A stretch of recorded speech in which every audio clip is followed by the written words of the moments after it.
মুসলমানের কোনো বাচ্চা, ইমানদারের কোনো সন্তান হিন্দুর দুর্গা পূজা দেখতেও যাবে না। বলো ইনশাআল্লাহ, বলো ইনশাআল্লাহ। বেঈমানের দুর্গা পূজার মধ্যে একবার উকি দিতেও যেও না, তোমার ঈমান হুমকির মুখে পড়বে, তোমার ইসলাম হুমকির মুখে পড়বে, তোমার ধর্ম হুমকির মুখে পড়বে। ধর্ম তারজাত উৎসব সবার আমগো কোরবানির ঈদের দিন গরুর গোশত আর রুটি, চালের রুটি খেতে আই। হ্যাঁ, আসো না এখন। যারা এখন এগুলা বলে তারাই তো তাদেরকে উৎসাহিত করে তাদের ঘরে খাওয়ার উচিত এবং সেটা ভিডিও দেওয়া উচিত যে দেখেন আমি যে বলছি ধর্ম যার যার উৎসব সবার। অতএব আজকের এই ঈদুল আজহার কোরবানির দিনে আমি 30 জন হিন্দুকে আপনাদের আশীর্বাদে আমি নিজে বসে থেকে গরুর গোশত ও রুটি খাইয়েছি।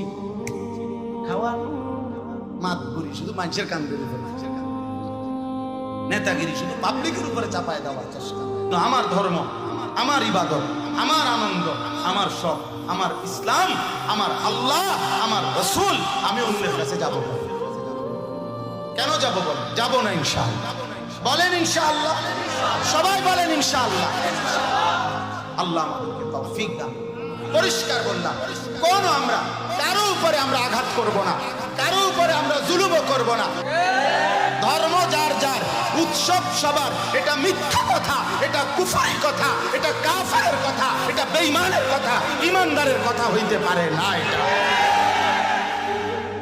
এটা বেঈমানের কথা হইতে পারে।